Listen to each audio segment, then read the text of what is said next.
O sea, se está buscando, digamos, hallar la altura ¿no? La altura de esta torre, ¿no? Y si el ángulo que se está formando es de 45, entonces uno tiene ya una idea, una aproximación bastante real de cuánto mide esa torre, ¿no? O sea, para que él haya conseguido ese ángulo de 45, es porque está a una cierta distancia y relaciona inmediatamente la distancia con la que se encuentra con el ángulo, ¿no? Para poder hallar quién es esa altura que, si se fijan ustedes, le ha llamado X, ¿no? Inmediatamente cuando ve algo así y le sale el ángulo de 45, dice, ah, ya, bueno. Entonces, ¿esto qué ocurre? Que, a ver, yo conozco el triángulo, ¿no? Perdón, estoy choco. Vamos a colocar otro color, ¿no? Inmediatamente él se acuerda, ¿no? Hay un triángulo.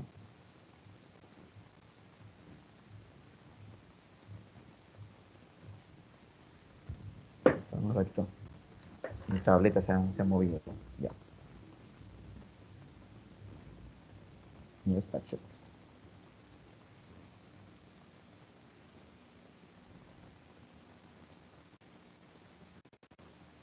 ¿Está? Entonces, inmediatamente dibujo un triángulo, ¿no? Dibujo un triángulo y dice, bueno, imaginemos que acá los lados sean iguales, ¿no? Que todos los lados son iguales. Es un triángulo muy conocido, ¿no? Es el triángulo de 45, ¿ya? Y si le ha salido el triángulo de 45 y resulta justamente que la base que está aquí mide 20, ¿sí? Entonces él puede decir que justamente esta altura que está aquí también mide 20, ¿sí? O sea que la torre mide 20 metros, como estamos hablando que es metros, ¿no? 20 metros. Entonces inmediatamente lo relaciona, ¿no? Esto también se hace en geometría, ¿no? O sea, la utilización de triángulos rectángulos muy conocidos lo llaman triángulos notables, ¿no? Triángulo de 45, de 30 y 60, ¿no? Triángulo pitagórico de 37 y 53, ¿no? Pero ¿qué pasa cuando los ángulos que salen aquí? ¿Sí? ¿Me escuchan? ¿Están mostrando una separata? Sí. No me sale a mí. Ay, a ver, a ver, a ver. ¿Estás en tu computadora? ¿Estás en la computadora? Apto. En el laptop. Sí. Ya. No me sale. Yo he colocado compartir. O sea, Chicos, yo estoy profe, compartiendo mi pantalla. yo sí lo puedo ver su PPT, pero solo el alumno no puede ver, el resto puede ver la pantalla. Sí, profesora.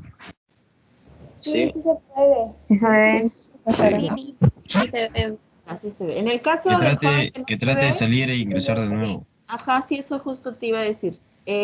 Como no lo puedes ver, eso es por red. Entonces sal de la sesión y vuelves a ingresar nada más. Ya, profesor, continúe. Ya.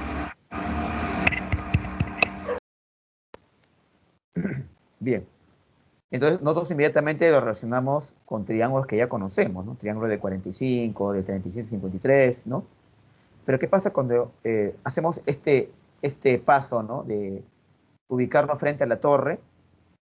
Tenemos una distancia fija, estamos a una cierta distancia de la torre, pero al momento de medir su altura, tratar de medir su altura, ¿no? Obviamente con algún aparato para medir ángulos, ¿no?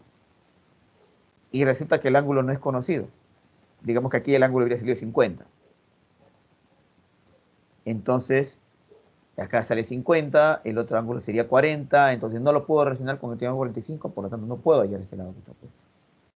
Entonces es en esos casos donde en geometría utilizan algunos métodos, algunas aproximaciones, saben, más o menos tienen una idea de cuánto mide este lado X, si tienen el triángulo de 50 y 40, pero ya termina por perderse, digamos, la exactitud, ¿no? El triángulo de 45 me daba, digamos, una aproximación, vamos a decirlo así, un 99.9% de seguridad de que este era 20, ¿no?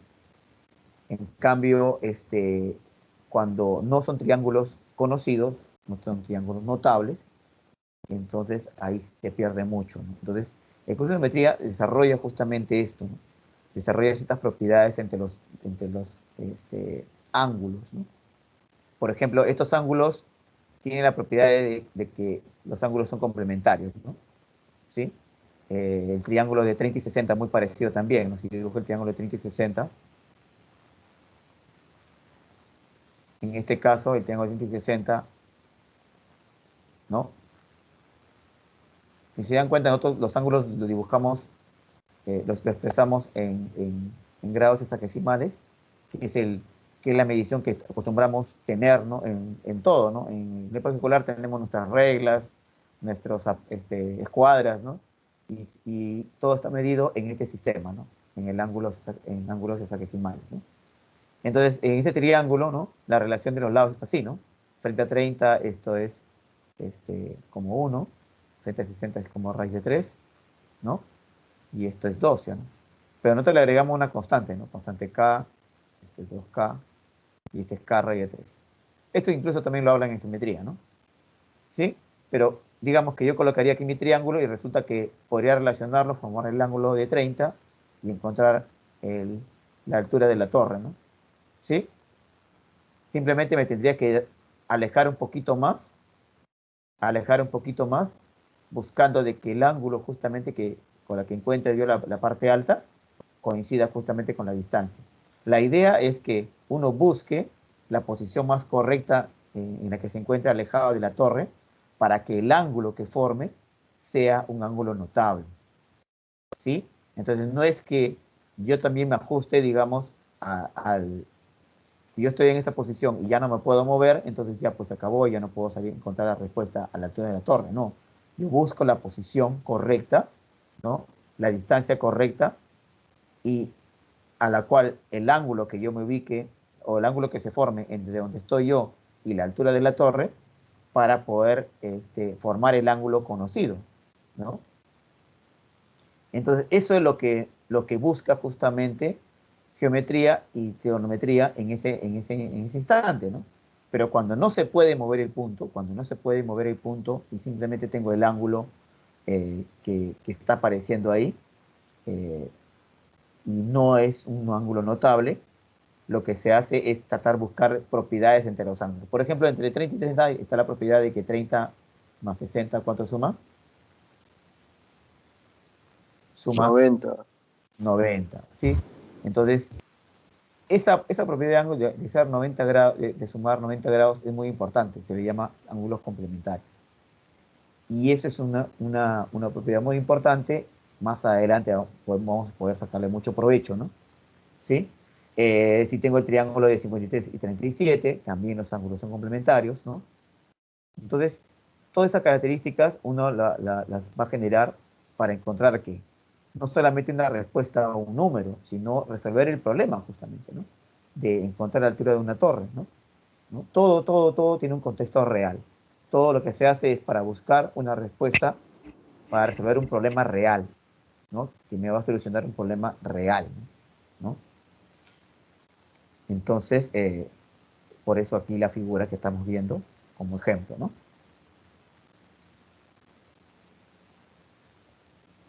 ¿Ya? Entonces vamos a pasar a ver la siguiente diapositiva. Voy a necesitar borrar esto. ¿Ya? Luego vamos a volver a ver estas figuras, ¿ya? Lo voy a borrar en 3, 2, 1.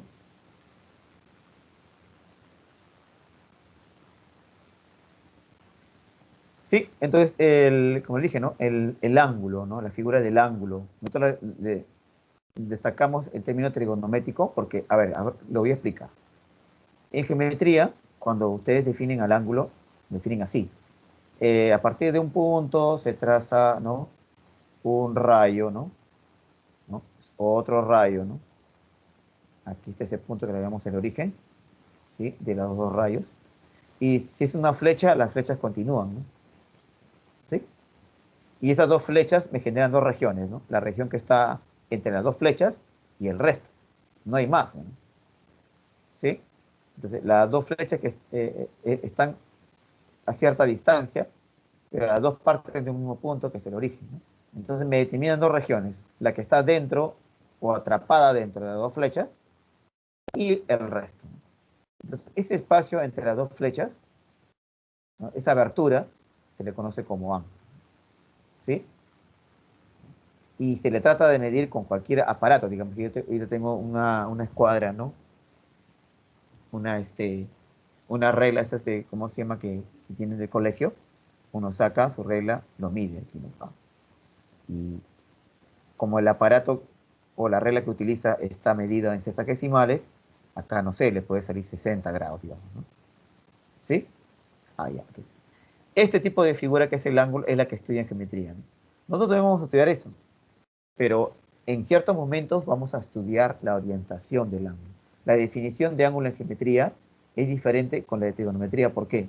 Porque en trigonometría nosotros no tenemos dos rayos, sino solamente tenemos un rayo. Su origen. Y lo que hace este rayo es desplazarse, tomando como punto fijo el origen, y este rayo se va a mover, ya sea en este sentido o en este sentido, ¿no? Esta es su posición inicial, ¿ya? Esta es la posición inicial, ¿no? ¿Ya? Del rayo, y digamos que por aquí aparezca, ¿no? Luego, esta va a ser su posición final, ¿no?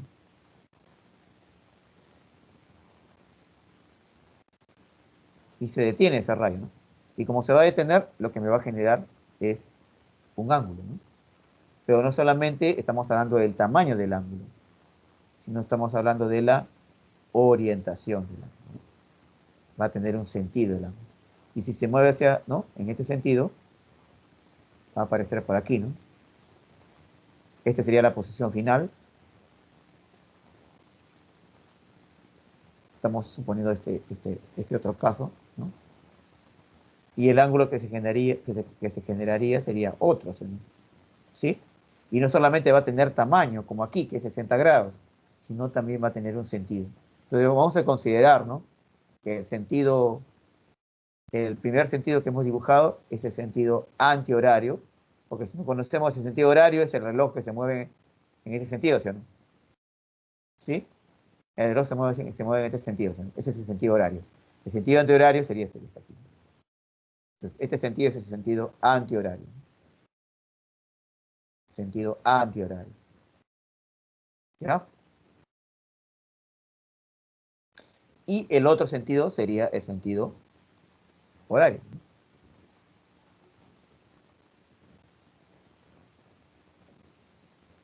¿Ya?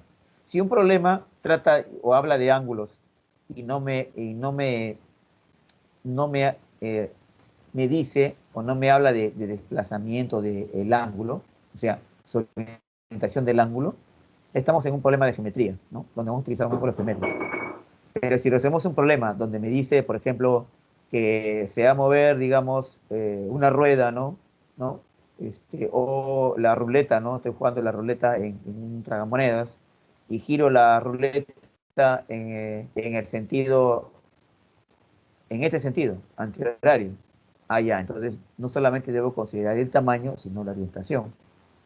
Ahora, alguien me preguntará, profesor, ¿y qué tiene que ver la orientación aquí? Si yo mido esto que está aquí, y sería 60, y Podría mido ser aquí, negativo o positivo, según en la exacto, ecuación que va a resolver. exacto. Tenemos que hacer diferencia, tenemos que mostrar una diferencia en el sentido. Entonces, en trigonometría se considera al sentido antihorario. Mira, y se dice se considera, no quiere decir que sea obligatorio, ¿no? Nadie me pone una pistola en la cabeza para decir eso, sino que tenemos que convenir hacer una diferencia entre un sentido y otro. ¿Convenir qué significa? Ponernos de acuerdo. Nosotros nos ponemos de acuerdo en que el sentido antihorario va a ser un ángulo de signo positivo. Y si medimos el otro ángulo y resulta que es 50, no va a ser solamente 50, sino va a ser menos 50. Porque tiene el sentido, está en el sentido horario, perdón, sentido opuesto al otro. Es como en física, ¿no? No sé si ustedes han estudiado física en el colegio y ustedes han estudiado vectores, y este es el vector, por ejemplo, este es el vector U, o sea, ¿no? ¿Sí? Un vector que va en este sentido, con este tamaño, ¿no? Pero si yo dibujo un vector con el mismo tamaño, igualito, pero está yendo en sentido opuesto, este vector no es U. Este vector sería menos U. ¿Qué significaría? El opuesto, ¿sí o no? Están yendo sobre una misma línea, yo lo puedo dibujar, ¿no? Esto lo puedo dibujar sobre la misma línea, pero estaría yendo en sentido opuesto. Entonces, este es U, este es menos U. Este sería un ángulo, y si este mediría igual, si este sería alfa, este sería menos alfa. ¿Sí? Entonces, esa es la diferencia entre la figura trigonométrica del ángulo y aquí la figura, ¿no?, del ángulo, pero en geometría, ¿no? Y aquí, ¿qué le sacaban provecho en geometría? Es que acá no solamente estudian al ángulo y al triángulo rectángulo, sino estudian varias figuras, ¿no? Estudian a los rectángulos, ¿no? Cualquier tipo de triángulo, ¿no? Cualquier tipo de triángulo. Y desde luego de ahí empiezan a estudiar los polígonos, ¿no? Los pentágonos, los hexágonos, ¿no? Muchas figuras. Luego pasan a la circunferencia, ¿no? Nosotros se reducen mucho al análisis de los ángulos, ¿no? Y empezamos con el triángulo rectángulo, pero luego de ahí, ya casi al final, estudiamos otros tipos de triángulos, ¿no? Otros tipos de triángulos de cualquier característica, le llamamos oblicuángulos, ¿no? Y estudiamos la circunferencia, pero en una forma diferente a la de geometría. En la circunferencia yo puedo dibujar circunferencias en muchos lugares. En cambio aquí estudiamos solamente una circunferencia, que es la circunferencia trigonométrica, ¿no? Entonces mira la diferencia entre un lado y otro, ¿no? ¿No? Se notan diferencias, ¿no? ¿Está bien? ¿Se ha entendido hasta aquí lo que estamos tratando de diferenciar? ¿Sí? Sí, profesor. Listo, perfecto, perfecto. Entonces, ok, gracias, gracias. Entonces, mira, está bonito esto, pero vamos a tener que borrarlo. ¿Ya? Vamos a borrar. Las clases las vamos a guardar, vamos a grabar, pero también algunos lo que hacen es también hacer captura, ¿no? Porque si quieren recordar acerca de un problema, no se van hasta el video, ¿no? Para buscar en qué parte el profesor ha explicado tal problema, ¿no? Si no hacen captura de pantalla, ¿no? Yo a veces le recomiendo eso a los alumnos en la previa, ese marco, ¿no? Si quieres acordar ese problema y te parece interesante, entonces haces captura de pantalla y lo creas una carpetita ahí en la computadora y vas a ir guardando las fotos que te interesan, ¿no? Entonces, ya inmediatamente cuando ya se acostumbra a eso, inmediatamente va a aparecer la carpetita ahí cerca y tú vas a inmediatamente guardar, ¿no? Hace captura, lo guardas inmediatamente y continúas con la clase, ¿ya? Entonces voy a borrar lo que estamos viendo, lo borro en 3, lo borro en 2, lo voy a borrar en 1.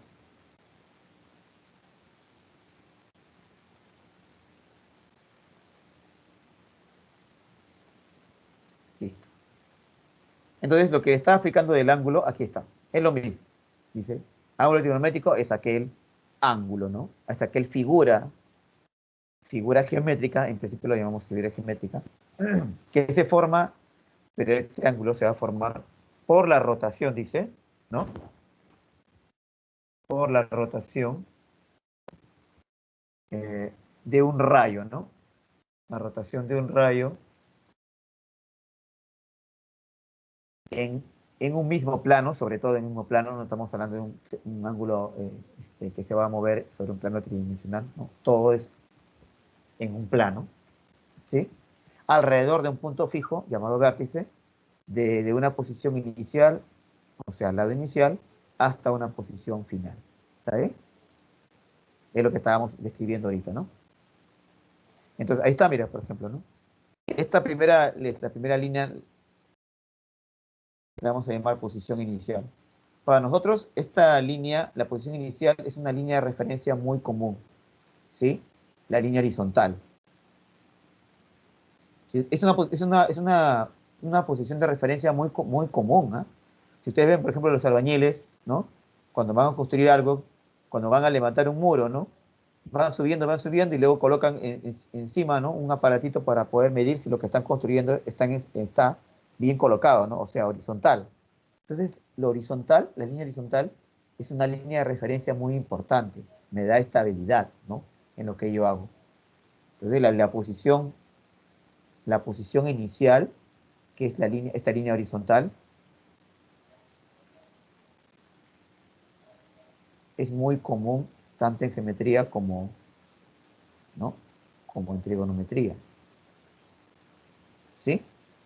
Y esta flecha que está aquí, que es donde llega el ángulo, le vamos a llamar posición final, ¿no?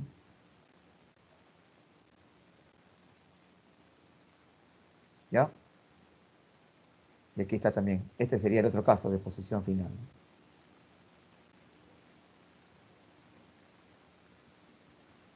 ¿Sí? Entonces, si el ángulo se va en el sentido antihorario, ¿sí? Voy a colocar eso que ya lo habíamos descrito, ¿no? En sentido antihorario. Ese sentido lo vamos a considerar de signo, ¿sí? De signo positivo, ahí también, signo positivo. Y si el ángulo se genera en sentido horario, ¿sí? Vamos a considerar con signo negativo. ¿Está bien? Entonces, mido el ángulo que está aquí, lo llamo alfa, pero por el sentido que tiene, en que se ha generado, lo considero positivo, o sea, ese alfa es mayor que 0. Todo número mayor que 0 significa positivo, ¿sí? Y si beta, ¿no? Beta va en sentido antihorario, este ángulo beta va a ser negativo, o sea, menor que 0. Todo número menor que 0, ¿no? Significa que es negativo, ¿no? ¿Está bien? Listo. Pero ahora aquí estamos representando al ángulo simbólicamente con alfa y beta. Pero ahora si nosotros sacamos nuestra reglita, ¿no? Y medimos, nuestra reglita ya está medida, ya está representada en un sistema para nosotros muy conocido, que es el sistema sexagesimal, ¿no? Como hace un rato colocamos, ¿no? Digamos que medimos este ángulo y nos sale 120, digamos, ¿no? Y el ahorita aquí arriba me indica que está medido en sistema sexagesimal. Pero existen más formas de medir, ¿no? En el tiempo se han hecho, ¿no? Se han descrito otras formas de medir al ángulo, ¿ya? Lo que vamos a colocar aquí justamente es esto, ¿no? Entonces, ¿qué hacemos cuando medimos un ángulo? Lo estamos representando de manera numérica, porque así como están los símbolos, ¿sí? Un símbolo, y yo quiero sumar con otro símbolo, esto no me representa nada, porque son símbolos nada, ¿no? Pero si estos símbolos me van a representar medidas, yo quiero saber en qué está medido, ¿no? Porque si digamos yo mido esto que está aquí, y está medido en un sistema, ¿sí? Y este está medido en otro sistema, yo tampoco puedo sumarlo. Porque si bien incluso son ángulos que estén orientados en el mismo sentido, no puedo sumarlos porque no sé en qué sistema están. Entonces vamos a ver qué sistemas hay actualmente y si podemos colocar todos en un mismo sistema para poder sumar, ¿no? O sea, si yo mido esto, pues digamos, ¿no? Vamos a llamar que esto está en 60 grados y esto está medido en otro sistema, 50 grados, ahí no puedo sumar, no puedo alcanzar a dar el resultado, ¿no? Pero si esto lo puedo convertir a este sistema que está aquí, entonces voy a poder sumar y convertirlo en un solo número, ¿no? Esta es siempre la idea de todo, ¿no?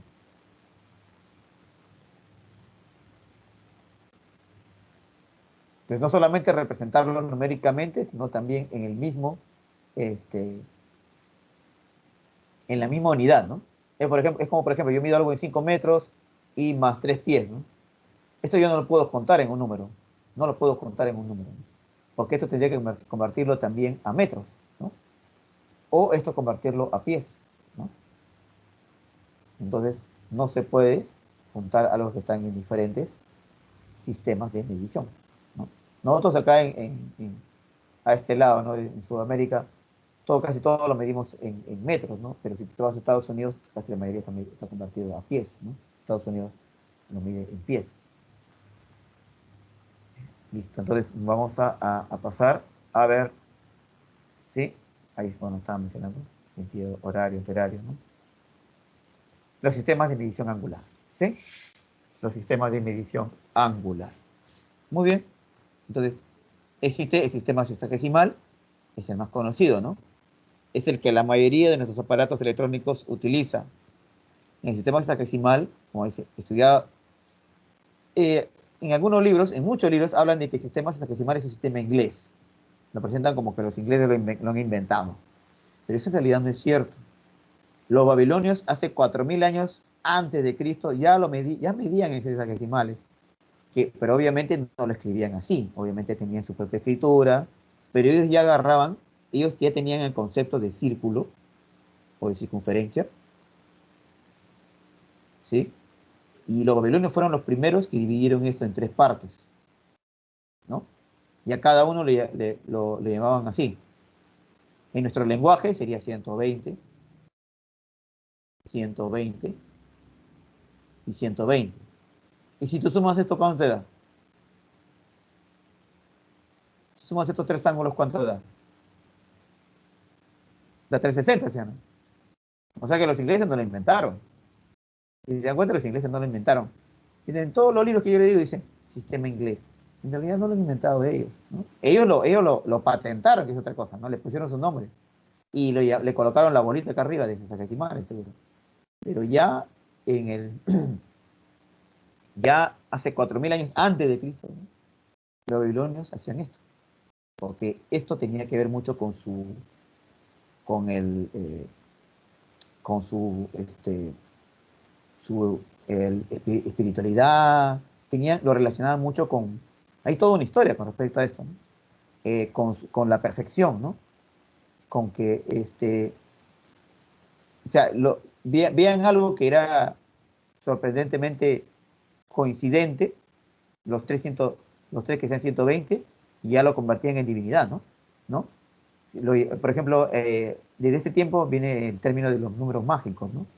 En aritmética lo pueden hablar, ¿no? Entonces, cuando veían algo que era una característica muy peculiar entre los números, le agregaban una componente de divinidad, ¿no? ¡Wow! Ese triángulo es increíble, todo eso, ¿no? Cuando apareció Pitágoras y su teorema, ¿no? Que no lo llamaban teorema, le llamaban alguna perfección del triángulo, ¿no? ¿Sí? De que en un triángulo, ¿no? La suma, si yo elevaba al cuadrado a este lado y elevaba al cuadrado a este lado y lo sumaba, me dé igual a c cuadrado, este era un acontecimiento, pues, ¿no? ¿No? Entonces, este tipo de características, ellos, que recién estaban construyendo para nosotros la matemática, era muy importante, ¿no? Entonces, el sistema sexagesimal ya medía o representaba el ángulo de una vuelta en 360 partes, ¿no?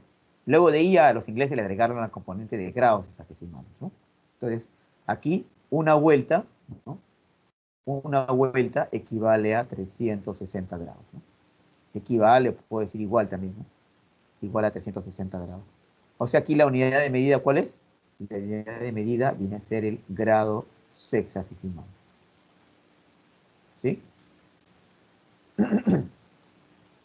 Ahora, ese grado se puede dividir. O sea, ya dividimos, empezamos a cortar todo este círculo, ¿no? Y ya lo dividimos en cada uno en grados, o sea, ¿no? Pero ese grado también se puede dividir más pequeño. El grado se puede dividir en 60 partes, serían 60 minutos sexagesimales, y el minuto en 60 segundos sexagesimales, ¿sí? Más allá, más pequeño no hay, ¿no? Se quedó en esta parte que está aquí. Más fracciones simplemente le colocamos una fracción al costado, más un cuarto, más un quinto, más así, ¿no? Un quinto de segundo y todo eso. Pero no hay más fracción acerca de estos ángulos. ¿Ya? Listo, entonces ese es el sistema sexagesimal. ¿Ya? ¿Recuerda eso? ¿Sí? Entonces voy a pasar al siguiente sistema. No sé si desean capturar.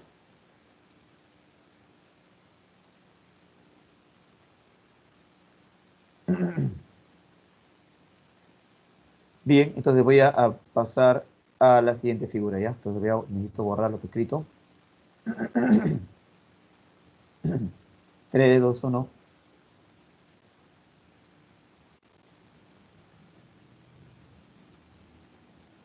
A ver, tengo que colocar todo porque no puede colocar el orden. A ver. Voy a escribir, ¿ya? Luego tenemos el sistema centesimal. El sistema centesimal, que también lo conocen como sistema francés, es un sistema que define al ángulo de una vuelta cuya medida es de 400, ¿no? En el sistema centesimal, el ángulo de una vuelta lo divide en 400 partes, donde cada parte es llamado grado centesimal. ¿Sí? Este sistema es más actual, ¿no? No es como el sistema sexagesimal. Entonces, aquí en este caso, una vuelta equivale, o si quieren le colocamos igual, a 400 grados centesimales, ¿sí? 400 grados. La unidad aquí, la letra G, que representa la unidad de grados centesimales, ¿no? Ahora, este grado centesimal también se puede dividir. Un grado se divide en 100 minutos, un minuto se divide en 100 segundos. Todo centesimal, ¿no? Este sistema, en la actualidad, en muchas partes ya prácticamente desaparecido. Pero es un sistema que es muy útil en el lenguaje computacional, ¿sí? ¿Por qué digo esto? Porque si ustedes recuerdan, no sé si han estudiado algo en el colegio acerca de la historia de la computación. En la historia de la computación, la computadora, cuando empezó a leer, cuando empezó a entenderse con la persona, la computadora leía todo en el sistema binario. ¿Han escuchado eso? O sea, la computadora solamente leía ceros y unos, ¿no? ¿No? 1 significaba encendido y 0 significaba apagado. O sea, como la computadora no entendía palabras, ¿no? Es como si le estuviéramos leyendo en clave Morse, ¿no? Un espacio, ¿no? Dos espacios significa una palabra, ¿no? Y así, ¿no? Entonces, igual, la computadora, que no entiende, de verdad la computadora al inicio no se entendía, solamente entendía ceros y unos. Y si tú te fijas en el sistema centesimal, ¿qué vemos? Vemos ceros y vemos unos, ¿ya? Entonces, muchos todavía programas de computación, ¿no? De aparatos de navegación, están medidos en el sistema centesimal. La computadora lo que hace es inmediatamente lo convierte a otro sistema, por ejemplo, radial, que es el que vamos a ver ahorita, o si está en el sistema radial lo convierte a centesimales, resuelve el problema centesimales, lo convierte todo en ceros y unos, y luego nuevamente lo vuelve a convertir a sistema radial. ¿Pero por qué lo convierte aquí? Para resolverlo. Porque cuando lo convierte en sistema